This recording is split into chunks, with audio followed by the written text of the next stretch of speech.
Mesdames, Messieurs, bonjour et bienvenue à cette nouvelle audience du tribunal de l'actualité qui examine aujourd'hui le discours du Premier ministre sur la situation de la nation. Le chef du gouvernement burkinabé a en effet sacrifié ce 30 mai devant les députés de l'Assemblée législative de transition à ce devoir de redevabilité prévu par la Constitution. Quelques éléments de forme et de fond de cet oral au cours de l'audience de ce mercredi avec les juges Bernard Bougma et Geoffroy Vara. Bonjour, juge Bernard Bougma. Bonjour, président Tomangui. Bonjour, juge Vara. Bonjour, madame, messieurs. Bonjour, juge Bougma. Bonjour, président Tomangui. Bonjour, auditeurs et téléspectateurs. Bonjour et bonjour à Djibo, à Solhan, à Seitenga. Bonjour à Kelbo et à Bourzanga. Bonjour à toutes. Bonjour à tous et bienvenue une fois de plus sur la 100.7 Radio Watt FM et sur la télévision Tru TV. En prélude au regard des juges sur le discours du Premier ministre burkinabé sur la situation de la nation, voici les avant-propos que je convoque à présent.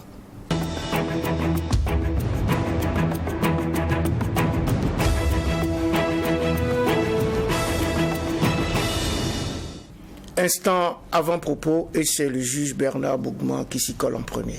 Merci, président. Nous sommes mercredi. Aujourd'hui, c'est le jour de la demi-finale au niveau du tournoi UFOAB Junior Filles, donc on parle football. Donc les étalons vont disputer leur demi-finale ce mercredi à 15h certainement. Et c'est d'ailleurs contre le pays organisateur qu'est le Ghana. Donc c'est une équipe qui en tout cas fait une belle chevauchée jusqu'à présent, qui est aussi arrivé comme les U17 il y a quelques jours à la demi-finale. Donc c'est aussi des Burkinabés qui rêvent avec leurs filles de jouer la finale. Et donc ce que nous pouvons faire, c'est leur souhaiter beaucoup de courage, beaucoup d'entrain, de persévérance. Et puis bon, quand vous jouez contre le pays organisateur qu'est le Ghana, qui a aussi une belle équipe, il y a beaucoup plus de défis à relever et ça n'est pas insurmontable pour notre équipe. Et donc à l'encadrement technique et puis à toutes ces joueuses-là, nous leur souhaitons beaucoup de courage et de mouiller le maillot parce que derrière il y a un peuple aussi qui est... Parce que par ces temps qui courent, quand votre pays au stade de la compétition arrive à ce niveau, ça permet également de renforcer l'espoir, surtout dans les situations actuelles où nous nous trouvons. C'est ce que j'avais comme avant-propos. Un avant-propos footballistique donc pour Geoffroy Vara, ça sera? Mon avant-propos va concerner l'affaire Cotradis qu'on a pu enrôler ici au tribunal de l'actualité. On a reçu son premier responsable, et c'est Yada. Avec on a discuté en long et en large. L'affaire fait la une de lefaso.net et c'est le titre qui m'interpelle, c'est pour ça que je reviens là-dessus. Affaire Cotradis contre Feni Brossette. Au nom de quoi l'État burkinabé doit-il être un simple observateur de ce mépris à son égard? Oui, parce que quand on regarde, c'est un mépris, non seulement à l'égard des citoyens burkinabés, mais pratiquement d'un État. Parce qu'à la fin, c'est comme ça aussi, et c'est à ce niveau-là que souvent les choses se gèrent. On est heureux de savoir que c'était dans les petits papiers de la ministre lorsqu'elle partait au Maroc, mais comme il nous l'a dit sur le plateau ici, il n'y a pas de suite, en tout cas favorable, qui soit donnée, ni de point vrai. Je pense que ça c'est un appel qui est lancé directement à l'endroit de nos autorités. On ne peut pas avoir des décisions de justice et puis avec des morts d'hommes et des gens qui sont convoqués qui ne viennent pas, alors qu'ils ont fourni du matériel qui est la cause de la mort et des blessures de certains travailleurs burkinabés, et que ça passe comme ça, comme lettre à la poste, dans un Burkina où vous prêchez à chaque fois la souveraineté et qu'on ne va plus se laisser marcher dessus. Il faudrait que les gens nous respectent comme tous les autres pays et que chacun sache que le Burkina n'est plus celui qu'il y avait avant. Mais si c'est cela, il y a des cas pratiques sur lesquels on doit sentir cette vérité-là. Et je pense que l'affaire Cotradis est un mépris à l'endroit d'un Burkinabé, à l'endroit aussi de nos autorités qui doivent le prendre tel quel. Et puis mettre les pressions qu'il faut ou ouvrir les négociations qu'il faut pour que le Maroc et son roi, qui ont des intérêts ici qui sont bien connus, avec des parts bien connues dans des entreprises et dont des parts sont liées d'ailleurs lorsqu'on parle des entreprises qui sont incriminées depuis Abidjan et qui ont plié bagages pour repartir au Maroc. Donc c'est à ne pas comprendre. En tout cas, c'est de façon honnête qu'il le remet encore au goût du jour et il le précise lui-même. Et à chaque fois, ça courrouce tellement les Burkinabés lorsqu'ils voient cette histoire que moi, je pense qu'il faut faire quelque chose. Il faut faire quelque chose et c'était la séquence avant-propos des juges du tribunal de l'actualité qui nous plonge dans cette troisième audience de la semaine consacrée au discours du Premier ministre sur la situation de la nation. Apollinaire Joachimson Kielem de Tambela, qui était donc de sortie hier, une sortie constitutionnelle et médiatique au cours de laquelle il a livré sa radioscopie du Burkina d'aujourd'hui, ses attentes et les perspectives qu'il dessine pour notre pays. Tout d'abord, comment avez-vous trouvé le Premier ministre hier, combatif, avec une claire vision des enjeux et défis du moment, soucieux de construire un Burkina nouveau? Bernard Bougma. Bon, autant de questions à la fois, autant d'interrogations à la fois. Mais bon, c'est un Premier ministre qui a sacrifié un rituel voulu par notre République. Parce qu'ici, politiquement, c'est le Premier ministre qui est responsable. Le chef de l'État n'est politiquement responsable de quoi que ce soit devant la représentation nationale, pour ne pas dire devant le peuple après son élection. C'est le Premier ministre qui vient faire le discours de politique générale pour dire je vais faire tel chantier, je vais réaliser tel chantier, alors que ce n'est même pas lui qui a été élu. C'est lui qui revient encore pour faire le point des avancées des projets qui ont été annoncés et donner encore les perspectives pour les projets qui vont venir. Et donc, le chef de l'État, lui qui a été élu sur la base de son programme, il est tranquille dans son palais et puis il est assis, il n'assume rien sur le plan politique. Donc ici, c'est un discours qui s'impose à tout chef de gouvernement, qu'il le veuille ou pas, dès lors qu'il accepte endosser la tunique de chef de gouvernement, donc de Premier ministre. Naturellement, vous venez sacrifier à ces rituels-là. Donc d'un point de vue forme, il n'a pas le choix. Forme également, il a voulu faire sa short, moins d'une heure, ce qui fait que sur certaines questions, ça a été escamoté. Il y en a qui n'ont même pas eu de plage, même pas une ligne. Si j'ai bien regardé en sport et en culture, je n'ai pas vu de ligne là-dessus, par exemple. Est-ce que c'est parce que c'est short ou bien c'est un choix délibéré de ne pas en faire cas? Je ne sais pas. Mais quoi qu'il en soit, par rapport à ce qui a été montré de voir, mon premier constat, c'est que le Premier ministre et le Président sont alignés sur la même façon de dire. Maintenant, c'est les mots qui différencient, c'est le style, c'est la verve avec laquelle l'un ou l'autre parle qui va faire maintenant la différence. C'est-à-dire, nous avons des pays amis, on a des pays qui nous ont tourné le dos, il y en a qui refusent de nous vendre les armes, nous allons combattre, nous n'allons pas négocier, il y a des ennemis de l'intérieur, mais quoi qu'il en soit, nous gardons le cap. C'est la même chose. Mais maintenant, à partir de ce moment aussi, des gens n'ont qu'à se mettre en tête qu'ils vont être combattus s'ils s'amusent à attaquer comme on appelle ça, la République. C'est de façon résumée. Mais maintenant, est-ce qu'il a montré qu'il a de la vision pour le Burkina? Est-ce qu'il a suffisamment montré qu'il a des ambitions pour le Burkina? En tout cas, il a, dans la projection, oui, c'est des gens qui ont des rêves pour le Burkina, à passer par la question du fédéralisme qui lui tient à cœur, qui ont des rêves de désenclaver le Burkina sur le plan des infrastructures. Mais maintenant, est-ce que dans la façon de le dire et de le faire, c'est réellement le reflet? Ça reste maintenant des interrogations. Mais ça ne veut pas dire qu'ils n'ont pas de vision pour le Burkina. Maintenant, elle peut être soit prétentieuse, qui est différente de l'ambition, ou bien elle peut être moindre, ou bien pas très bien cadrée. Voilà, mais on ne peut pas dire que pour des dirigeants, ils n'ont aucune vision, parce qu'il y en a qui en font mal. Et là, maintenant, j'ai dit bien, c'est sur les questions des méthodes et tout qu'on peut effectivement diversement apprécier. Joe Vavara, vous avez écouté le Premier ministre hier, l'avez-vous trouvé combatif? Comment l'avez-vous trouvé finalement dans cet exercice qui est constitutionnel, ainsi que Bernard Bougma l'a rappelé? Oui, c'est un discours sur la situation de la nation qui vient 6 mois après celui de politique générale. Politique générale étant entendu qu'il vient partager sa vision pour ce qui est des solutions apportées au Burkina au regard d'un diagnostic et d'une évaluation faite. Maintenant, on est agent 6 mois d'exercice, on vient regarder dans ce que vous avez fait, ce que vous avez apporté, ce que ça a changé et c'est ce que vous venez défendre. Et dans ce cas de figure, on connaît le Premier ministre pour l'avoir découvert avant même qu'il ne soit Premier ministre, dans ses postures, ses argumentaires sur des plateaux. Donc, à savoir s'il peut être à l'aise dans l'exercice de la prise de la parole, ça ne souffre pas de débat, parce qu'on sait que c'est ce qui l'affectionne, les avocats plus est. Il y a le discours, d'une part, il y a les échanges après. Le discours, il a livré court, il a livré succinct, parce que peut-être il voulait la part belle aux questions, parce que c'est là aussi qu'on arrive dans le détail à pouvoir répondre aux préoccupations des Burkinabés, étant entendu que l'ALT devrait en être sa représentation. Sur le discours, je n'ai pas grand-chose à dire. C'est le retour de quelqu'un sur ce qu'il a fait pendant 6 mois et sur certaines questions, même ce qu'il est venu trouver, comment est-ce qu'il les améliore. Maintenant, sur la partie question-réponse, je reste beaucoup sur ma faim.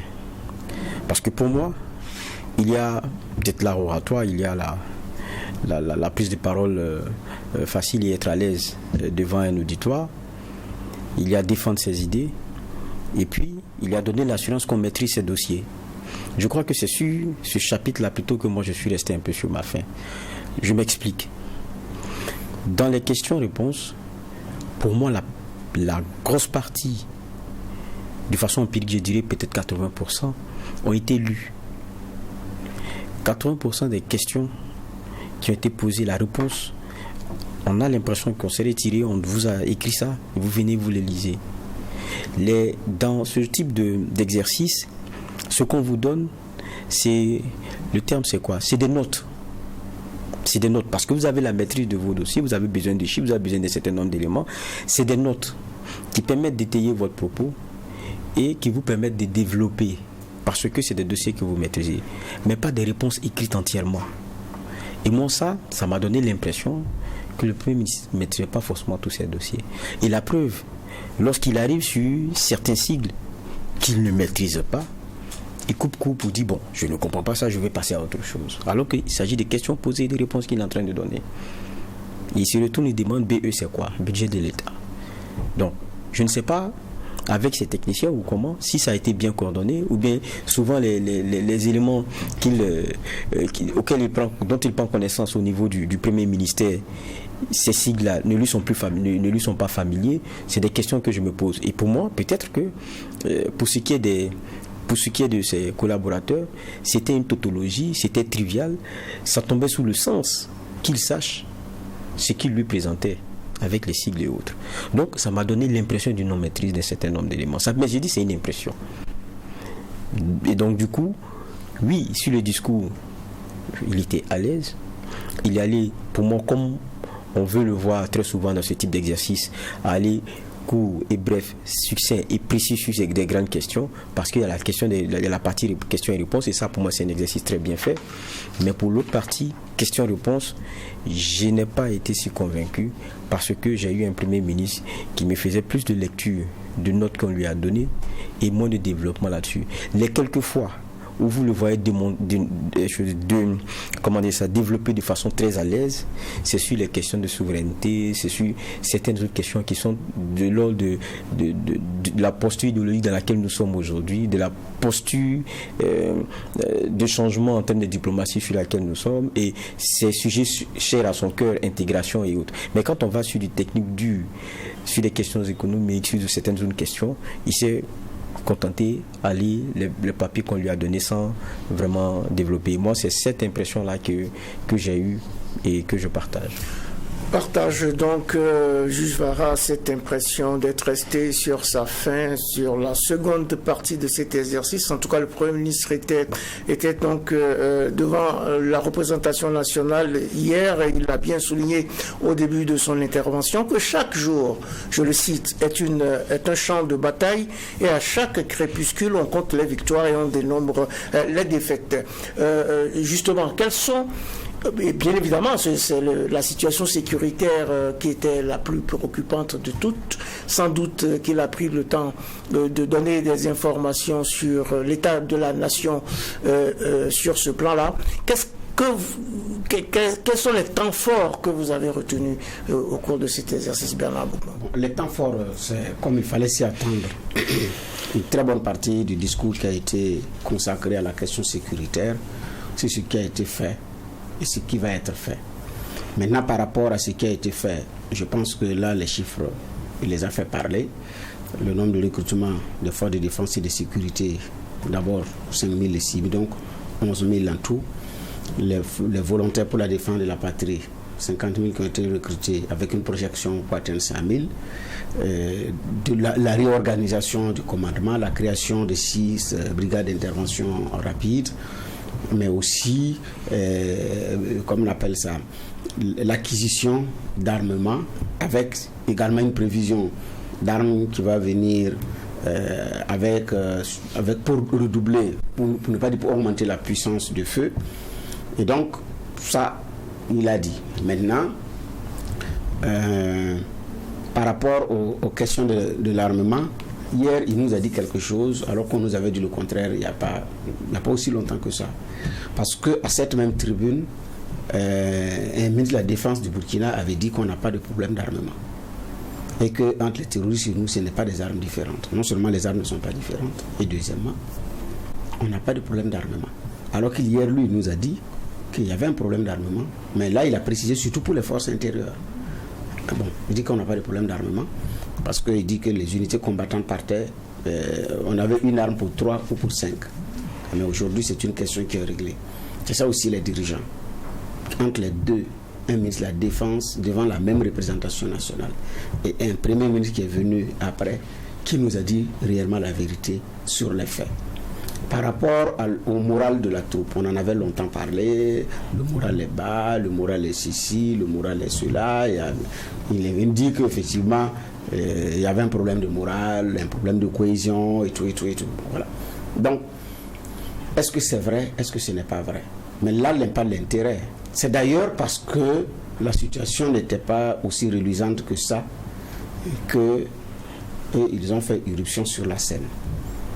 Je peux comprendre qu'au début de la prise de pouvoir, il y a une situation qui est en train d'être dépeinte pour démontrer que ça n'allait pas, pour justifier notre arrivée. Que sur le discours de politique générale, on ajoute encore un diagnostic pour justifier davantage les raisons pour lesquelles nous sommes là.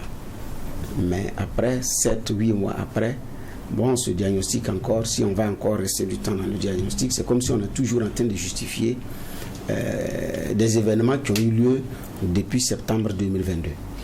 Je pense de mon point de vue que ce qu'il y a aujourd'hui, c'est qu'est-ce qu'on va faire, qu'est-ce qui est prévu après tout ça. Mais en même temps, on n'a pas su combien ça nous a coûté. Ces armes qui sont maintenant achetées à 5 fois, 10 fois moins cher, ça nous coûte combien? Parce qu'il y a une vérité également. Parce qu'ils ont dit la faute c'est aux civils. Mais c'est quand un civil était au pouvoir qu'on a voté la loi sur la programmation militaire, dont le budget est estimé à plus de 700 milliards de francs CFA.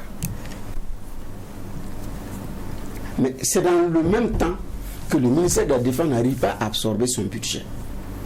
Et quand la parole a été posée à certains techniciens sur ce même plateau du tribunal, ils ont clairement dit c'est lié aux procédures.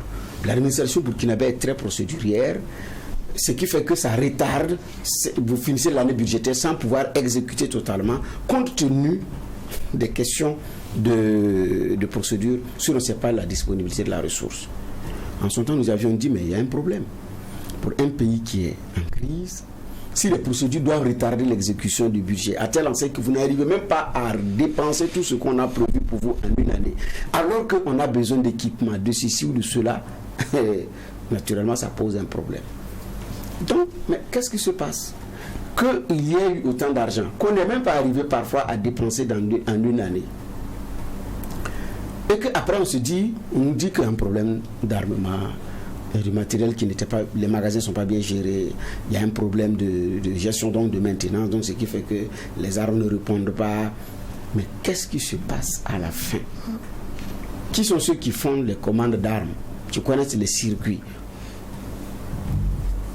Si ce n'est pas le militaire, dont on a d'ailleurs à peine à auditer le boulot. Donc j'ai dit, d'un dirigeant à un autre, vous ne savez pas qui vous dit la vérité. Donc maintenant, j'espère qu'à partir de ce moment-là, les prochains rendez-vous seront plus précis, plus éloquents par rapport à ce que nous sommes en train de voir. Donc, pour terminer également sur les questions sécuritaires, l'information c'est qu'il y a plus de 20 000 ménages qui sont retournés avec au compteur 125 200, j'oublie. Plus de 125 000. Voilà, plus de 125 000 personnes. Voilà, qui sont retournés chez elles. Dans notre contexte, c'est bon à prendre. Ça suscite de l'espoir parce que 100 000 personnes, c'est pas rien. 125 000 personnes, 20 000 ménages retournés, je dis que c'est pas rien, c'est bon à prendre. Et apprendre également que on a actuellement eu, comme on appelle ça, 65% du territoire. On maîtrise 65% du territoire. C'est aussi bien à prendre parce que les anciens chiffres ne nous donnaient pas 65%. C'est-à-dire que on a gagné des portions. Mais comme il a si bien dit, comme ce sont des groupes qui se sont essaimés, c'est difficile de faire le point, mais tout compte fait, voilà. Alors que dans le même Burkina, dans les sondages qui avaient été faits de façon souvent entre les quatre murs, parce qu'il y a des leaders d'OSC qui ont été sondés, il y a des partis politiques qui ont été sondés. La question c'est à combien de portions du territoire récupéré vous pensez qu'on peut organiser les élections? Il y en a qui ont dit 50%, il y en a qui ont dit 70%. Alors si c'est 70%, il reste encore 5%. Donc quoi qu'il en soit, ça veut dire que si la progression est bonne, naturellement d'ici là, le nombre d'espaces récupérés va augmenter et là, c'est à mettre à leur actif. En tout cas, sur les questions sécuritaires, de ce que je retiens, c'est ça. Et pour la conclusion maintenant, il y a des États qui nous vendent, qui sont des partenaires, qui refusent de nous vendre les armes, mais qui dissuadent de nous vendre les armes, mais qui partent soutenir également d'autres pays. Je n'ai pas dit non. Mais comme en diplomatie, il y a le principe de la réciprocité, je ne sais pas dans ce cas-là, comme nous ne vendons pas des armes pour leur refuser de vendre l'arme, comment est-ce qu'on fait également pour se faire entendre, se faire respecter? Je pense que là, les autorités ont entendu là-dessus. Si on fait du partenariat ensemble, parce que le partenariat entre pays et pays, c'est des intérêts, parce que là aussi, ce sont nous, nos intérêts qui sont menacés. Que le pays en question refuse de nous vendre ses armes, c'est son droit. Mais que nous n'arrivions pas aussi à lui faire comprendre un certain nombre de choses pour que la leçon puisse être retenue. Et là aussi, c'est notre devoir de pouvoir le faire. Alors, cette question sécuritaire était bien évidemment au cœur de toutes les préoccupations des Burkinabés et cet exercice avait également pour fonction, j'imagine, de rassurer un tout petit peu, ou en tout cas de montrer qu'il y a un certain travail qui a été fait dans ce sens-là. La machine est déjà en marche, nous dit le Premier ministre. De ce fait, personne aujourd'hui, à moins d'avoir perdu le sens des réalités, ne peut nier l'évidence. La peur a changé de camp. Les bandits armés reculent partout sur le territoire où nos forces combattantes mettent le pied, dixit Apollinaire Joachimson, qui élève de Tambela. Sur le plan sécuritaire, de façon empirique, en tout cas, je dis encore de façon empirique, ce qu'on peut constater, c'est que, en tout cas, on a une inversion de la tendance. Que ce soit sous Okaboré ou sous Damiba, je ne pense pas qu'on ait eu des espoirs comme on les a aujourd'hui sur le plan sécuritaire au regard de ce qu'il nous est dit. C'est ce que au moins on peut avoir comme constat à faire. Et même quand je dis empirique au regard de ce qu'on nous dit, mais même au-delà de ce qu'on nous dit, il y a ce qu'on observe, c'est que on n'est plus attentiste, on n'est plus dans comme à un moment donné les Burkinabés disaient mais qu'est-ce qu'il y a, c'est une guerre, il faut la faire, ou bien on ne veut pas faire la guerre. On n'est plus à ce stade à se poser la question, est-ce que vraiment les gens veulent faire la guerre? Quand on regarde le capitaine Ibrahim Traoré, sa logique elle est claire, c'est faire la guerre. Il n'a pas d'autre option, lui il ne voit pas d'autres alternatives. Et donc pour moi c'est pas un plan à discuter. Maintenant, on sait que c'est long. Il y a certains qui sont des soutiens inconditionnels, qui pensent que dire que tout est fini ou bien on est déjà presque tout gagné, c'est une façon de donner de bons points au régime en place. Non, il y a une inversion de tendance, il y a une volonté d'aller vers de l'avant, de faire une guerre, mais ce n'est pas facile. Je crois que c'est le bon discours qu'il y a. Il y a des éléments aussi à parfaire. Et quand on écoute le chef du gouvernement, il a reprécisé et enfoncé le clou sur l'option des VDP. Il a même dit si on va aller jusqu'à 100 000, si ma mémoire est bonne, ou même plus, on va le faire. Ça veut dire que c'est une option qui est choisie et sur laquelle il ne dévie pas. Ça, c'est un fait. Il est revenu aussi sur les régions militaires additives qui ont été consenties, qui font qu'on en a maintenant 6. Il est revenu sur les brigades d'intervention rapide. Ce sont des éléments de choix qui ont été faits et qui, forcément, montrent que c'était des choix avisés. Mais bon, le Premier ministre, je suis un peu... C'est vrai que la sécurité lui est choix, puisque dans son gouvernement, il y a un ministre de la Sécurité. Mais au fond, on ne peut pas avoir tout avec lui, on ne peut pas savoir beaucoup plus de choses. Voilà. Et on sait aussi qu'on est en guerre, il y a des éléments qu'on ne peut pas donner. Même sur la question du retour, par exemple, des personnes déplacées internes chez elles, il a dit qu'il faut savoir communiquer. Ça, ce n'est pas un discours qui date d'aujourd'hui. Même sous Damiba, il disait la même chose. Il dit, il y a des gens qui retournent chez eux, mais on ne peut pas communiquer là-dessus. Je me rappelle de l'échange qu'on a eu à la présidence avec lui en son temps. Il a dit, si on vous donne des zones, et quelquefois même, vous journalistes, avaient donné des zones de retour, mais ça a été vécu par ces terroristes comme un affront. Ils sont allés, ils ont fait pire que par le passé en termes de carnage. Donc, derrière aussi, il y a, pour moi aussi, l'aveu de quelque chose. On a peut-être 65%, mais il y a la maîtrise doit être totale. Parce que c'est pas parce que les gens sont retournés qu'on a toujours la capacité de pouvoir, H24, veiller sur ces zones-là. Il n'y a pas de militaires forcément en nombre ni de VDP pour dire qu'on aura des rondes sur ces 65% de territoire conquis.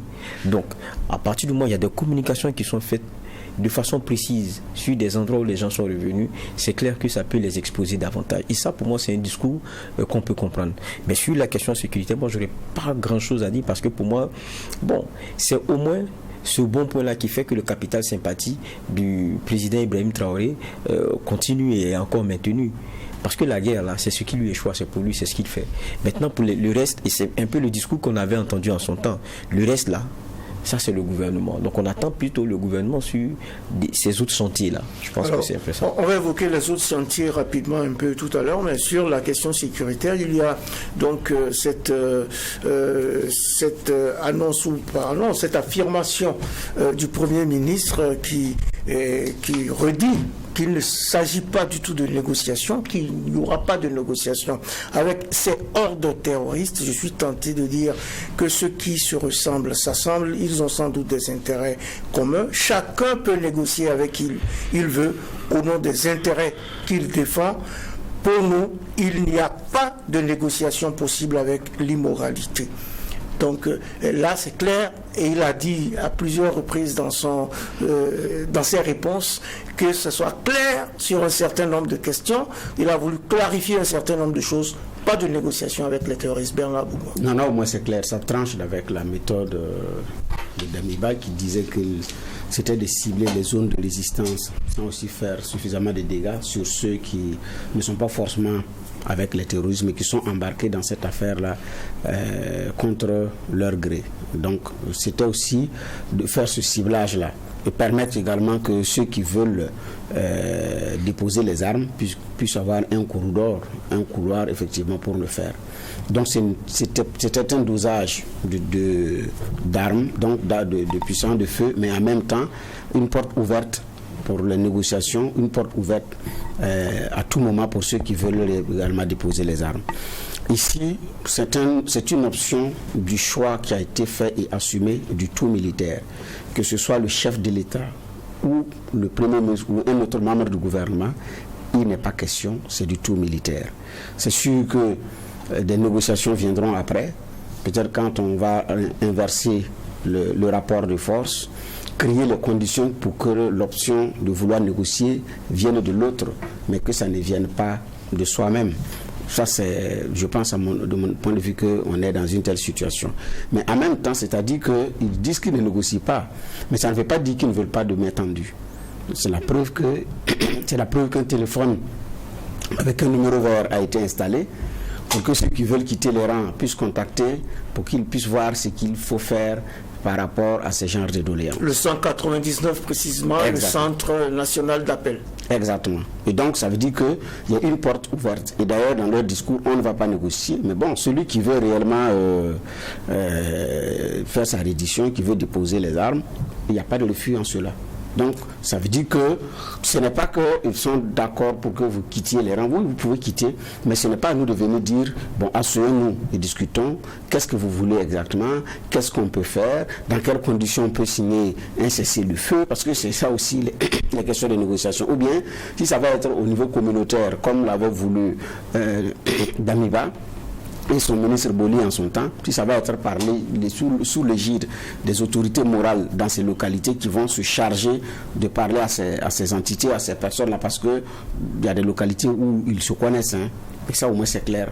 Donc, il y a, mais ici, c'est un choix qui a été fait, c'est du tout militaire, il n'y a pas d'option.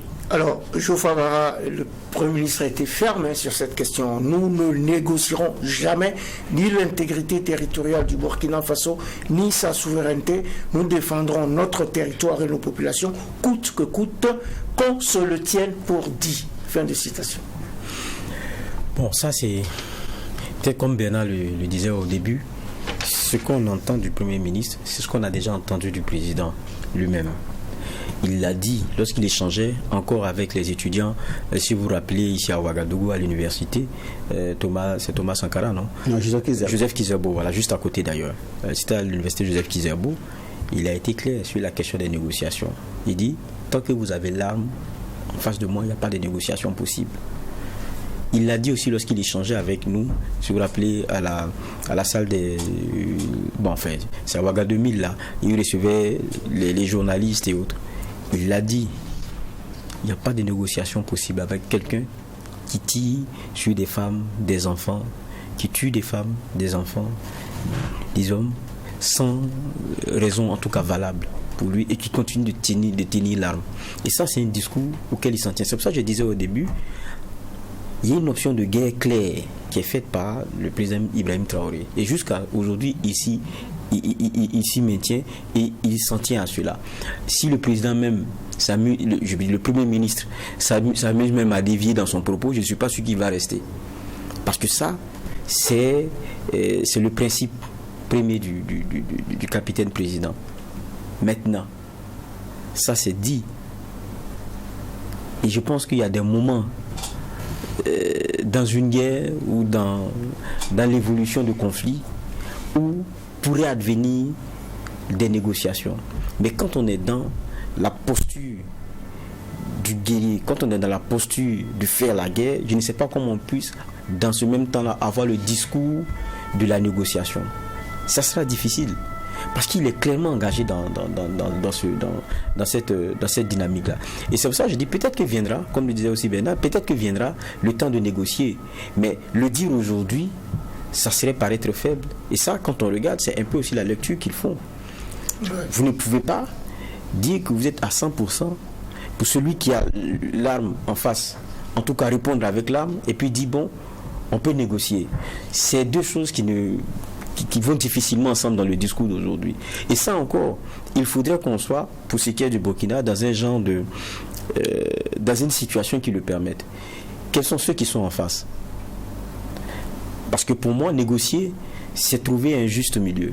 C'est trouver un minimum sur lequel on peut s'entendre et pour lequel on est prêt à faire un certain nombre de sacrifices, qui est celui, entre autres, de se dire qu'on se met en situation de non-belligérance. Parce que ça, on l'a obtenu. Mais ceux qui nous attaquent, qu'est-ce qu'ils veulent? Qu'est-ce qu'ils accepteraient qu'on leur concède pour qu'ils arrêtent? Je pense que si on n'a pas pu avoir la réponse à ces questions, on ne peut pas dire non, négocier. Quand on prend le cas, par exemple, du Mali, je prends le cas du Mali. Le Mali, vous avez des terroristes, comme nous les entendons ici, et puis il y a d'autres personnes qu'on assimilait, je suis par moment au terrorisme, mais qui avaient d'autres, comment dire cela, qui avaient d'autres revendications, qui étaient celles territoriales, indépendantistes, ou je ne sais pas ce que vous mettez dedans, mais qui est liée à une géographie donnée, parce qu'ils se sentent lésés et non pris en compte dans les politiques de développement et autres. Et ils ont dit, bon, nous on veut être une entité, pas dans l'entité, mais on veut une entité à part, on veut être une entité à part. Il y a des groupes qu'ils sont. Quand on prend le cas de Kidal et autres, pourquoi est-ce que l'armée malienne et la RIVIPS s'arrêtent? Parce qu'ils ont fait des accords d'Alger. Mais ils ont mis sur la table des éléments à discuter. Mais des éléments dans lesquels il y a d'abord l'État malien, qui est celui qui coiffe tout le monde, eux y compris. Mais chez nous, ici au Burkina, on est dans quelle réalité? Vous allez discuter quoi avec le GNIM, le IGS ou quoi? Je ne sais pas. C'est ça en fait le gros souci. Vous discutez, vous trouvez quel type d'arrangement. Je crois que quand on dit on veut négocier, il faut peut-être pouvoir aussi répondre à ces questions. Est-ce qu'il y en a des arrangements possibles? Ça aussi, c'est d'autres questions. Maintenant, est-ce que dans ceux qui nous attaquent, on peut faire des stratifications? Aujourd'hui, je ne pense pas que quand on regarde, là, il y a des stratifications possibles pour dire qu'il y a moins nuisant, plus nuisible et tout. Ou bien, il y a celui qui a telle revendication, celui-là qui a telle autre revendication. Ceux qu'on vient tuer, on ne leur demande même pas pourquoi et comment. Et c'est ce qu'on veut. On dit seulement, dans 3 jours, 4 jours, on ne veut plus vous voir ici. Oui. C'est ça, en fait. Quand les attentats sont revendiqués, il n'y a rien derrière. Donc, comment est-ce qu'on fonctionne dans ce contexte-là? Donc, moi, je comprends la posture de guerre. Je comprends le discours aussi aujourd'hui de dire qu'on ne négocie pas. Parce qu'on est dans une situation où vous avez décidé crânement de faire la guerre. Ça serait illogique de dire que vous ne tolérez pas quelqu'un qui a une arme en face et puis dire que vous avez discuté. C'est une antinomie dans le discours qui risque d'être un peu fatale dans la logique que vous voulez faire percevoir aux autres.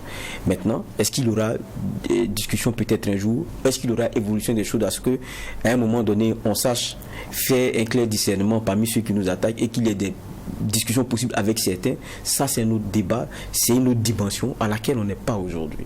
On n'est pas dans cette dimension. En tout cas, nous abordons, nous examinons quelques pans du discours sur la situation de la nation présenté par le Premier ministre devant l'Assemblée législative de transition. C'était seulement hier. Il a également parlé donc de cette idée de fédéralisme qui lui est chère et a tenu à répondre à ceux qui, selon lui, lui ont envoyé des sarcasmes, des petits esprits incapables. Il a également parlé de la refondation du Burkina. Rapidement, Bernard Bougman, sur ces 2 points, qu'est-ce que vous retenez du passage ou de l'oral du Premier ministre? Bon, le fédéralisme, pour ne pas dire la fédération, lui est cher. On peut reprocher au Premier ministre tout sauf ça. C'est un projet qui lui tient à cœur. Il en parle depuis de longues années, dans ses écrits, dans ses sorties médiatiques. Et donc, il a l'opportunité de prouver que c'est possible. Il ne va pas rater l'occasion. Il croit dur comme fer. Mais maintenant, s'il n'arrive pas à faire aboutir le projet, ça c'est autre chose. Mais sur sa question de la vision de la fédération, naturellement, il y croit dur comme fer. Et là, il faut lui concéder une part de vérité. Beaucoup de grandes nations au monde sont des fédérations. Les États-Unis d'Amérique, la République fédérale d'Allemagne, le Nigeria, et il y en a à l'appel. La Fédération helvétique. Oui, la Fédération helvétique, d'ailleurs, qu'il a cité hier. Donc, c'est ça. Et d'ailleurs, pour l'Allemagne, on se rappelle que celui-là, le chancelier qu'on appelait le chancelier de fer, Otto von Bismarck disait que ce n'est pas par des discours et des votes de majorité que les grandes questions de notre époque seront résolues, mais par le fer et par le sang. Parce qu'il tenait coûte que coûte à cette réunification. Et il dit on ne va pas passer par des votes à la majorité pour le faire. C'est par le fer et par le sang. Parce qu'il croyait dur comme fer. Il tenait à le faire parce qu'il sait ce que cela pourrait apporter. Peut-être que nous n'allons pas passer par ça, par le fer et par le sang. Mais naturellement, aujourd'hui, les temps ont changé. Ça va être par le discours et par le vote. C'est là, effectivement, que le Premier ministre doit intégrer cette donne dans sa démarche. Parce qu'on ne pourra pas le faire par le fer et par le sang, comme en son temps là-bas, où un penseur également de cette même période disait que la force prime sur le droit. Aujourd'hui, c'est de convaincre les plus sceptiques, les plus irréductibles, que le projet de fédération est un projet tenable, viable. Parce que même ceux qui ne sont pas dans cette logique de fédération ont trouvé d'autres moyens de se mettre ensemble, comme l'Union européenne. C'est une grosse machine. Et à côté, son bras armé, l'OTAN, pour pouvoir parer à toute éventualité. Donc il ne viendra jamais à l'idée de quelqu'un de s'hasarder à attaquer un seul État de l'OTAN sur le plan militaire. Parce que vous aurez toute la puissance de feu des membres de l'OTAN contre vous.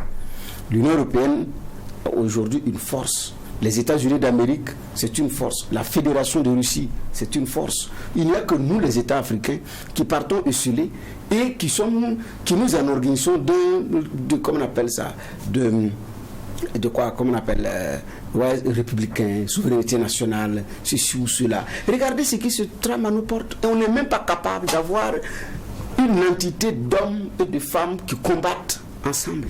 C'est inimaginable. Même quand certains pays offrent de dire, bon, nos troupes peuvent venir vous acculer jusqu'à un certain niveau, dit, bon, pour des questions de souveraineté, il vaut mieux pas. Même le grand Nigeria, à un moment donné, a fait recours au Tchad et au Cameroun contre Boko Haram. Mais après, ça s'est arrêté là. Donc, sur ces questions, quand on est unis, on est fort, ça au moins c'est clair. Et ça, je suis d'accord avec lui. Maintenant, il pêche dans la méthode. Parce que tous ceux qui sont sceptiques, qui attendent de voir ou qui émettent des réserves, ne sont pas des esprits faibles. Il y en a qui sont de bonne foi. Il y en a qui ne sont pas de bonne foi. Mais tous ceux qui peut-être s'opposent à votre idée, comme dans le lot d'esprits faibles qui émettent du sarcasme, c'est en ce moment que vous vous trompez de lecture. Parce que les Burkinabés veulent comprendre qu'est-ce que cette fédération va nous apporter. Qu'est-ce qu'on gagne en commençant par le Mali et la Guinée? Est-ce que c'est tout simplement parce qu'on a des militaires qui ont pris le pouvoir de force à la tête de ces États? Ou bien c'est une alliance de circonstances? Quels sont les États probables qui peuvent nous rejoindre? Et par quel mode opératoire est-ce qu'il faut passer? Voie référendaire? Et qui va être le président? Et comment est-ce qu'on va organiser la présidence de toute cette fédération? Est-ce qu'on aura un seul président comme le président des États-Unis, avec maintenant des gouverneurs à la tête des États, où chacun s'organise comme il veut, sur les questions économiques, sur les questions.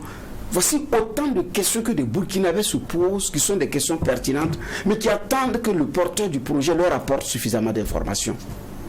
Mais ce n'est pas de se dire en tête que s'il émet des réserves, c'est qu'il n'est pas d'accord. Celui qui n'est pas avec nous est contre nous. En ce moment, je pense que le Premier ministre se trompe. C'est de convaincre, je dis bien, les plus irréductibles de la pertinence du projet, mais aussi du mode opératoire. Parce que moi, je m'attendais à ce qu'ils disent, voici le mode opératoire que nous avons prévu pour aboutir. À cette étape du projet, nous sommes à cette étape du projet. Nous sommes toujours dans la négociation. Nous sommes. C'est à ça, moi, je m'attendais. Pour qu'on travaille davantage sur ce projet qui lui est cher et dont il porte et qu'il nous vend. Mais ça, je suis resté sur ma soif parce qu'il n'y a pas eu suffisamment de précision alors qu'il avait l'opportunité de le faire.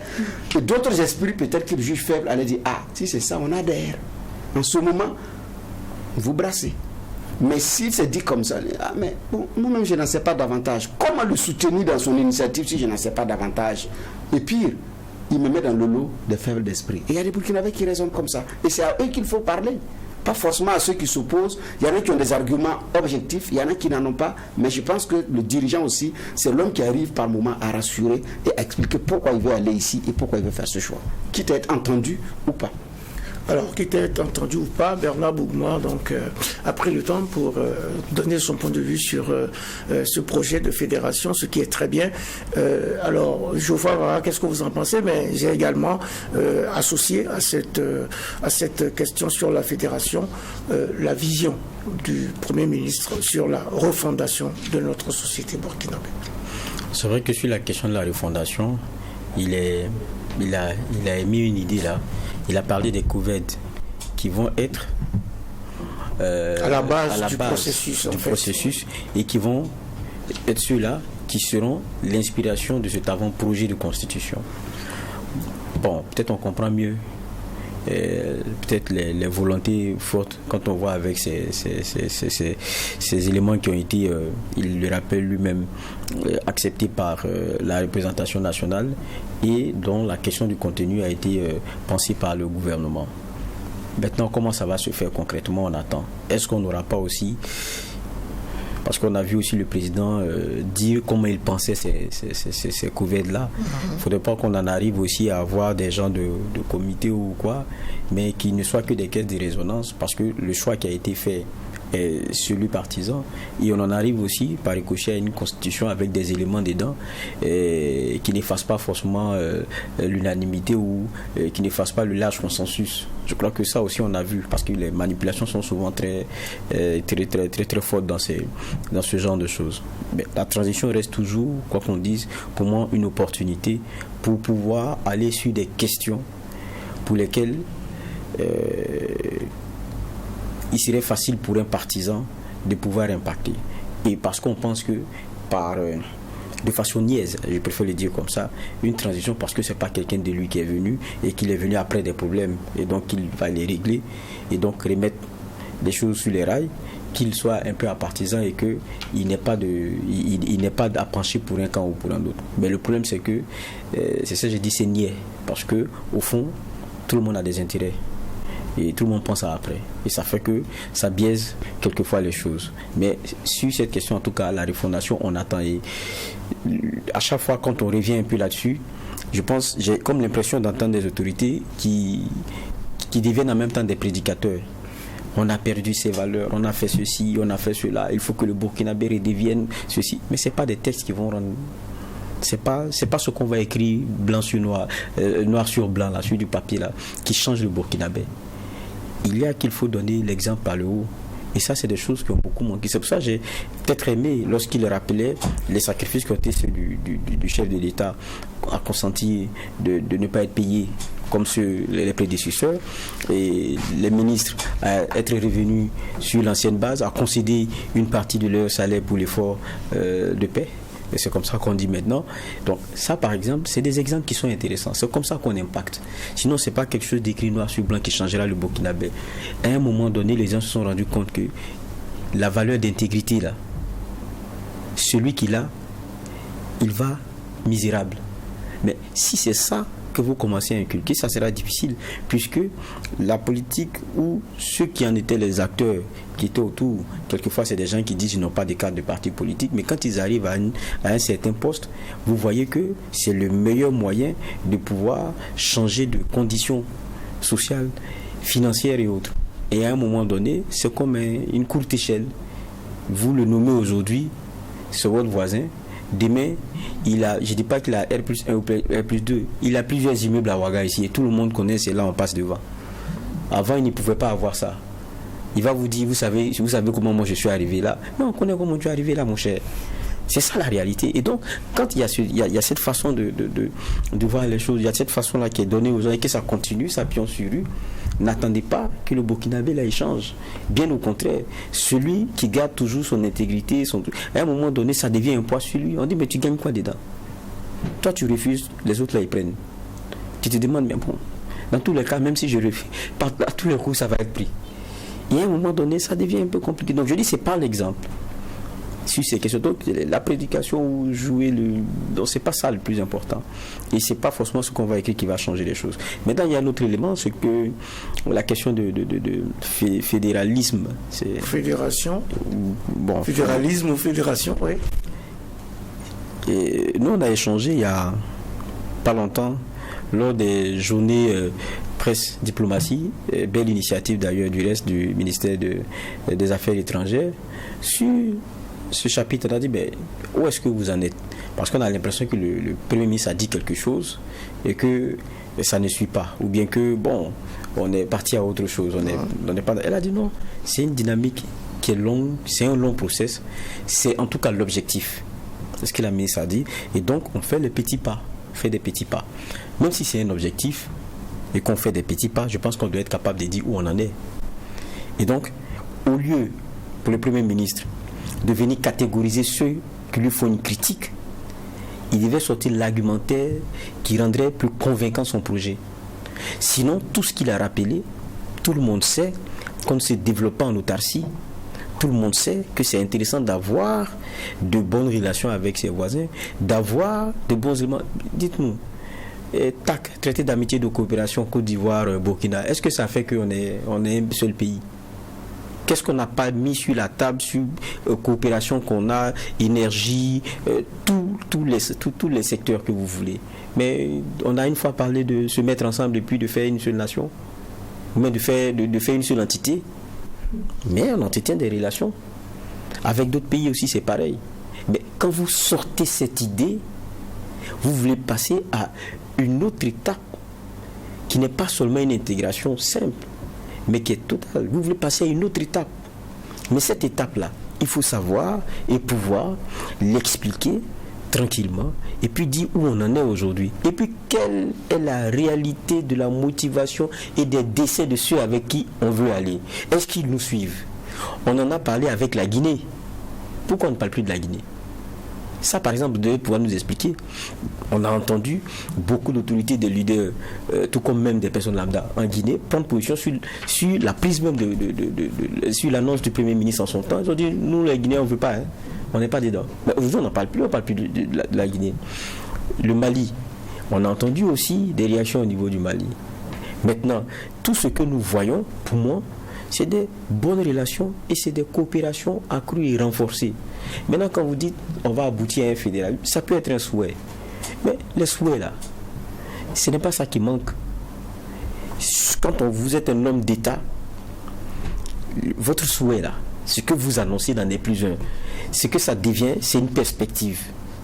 Une perspective voulue et pour laquelle vous mettez des jalons pour y arriver.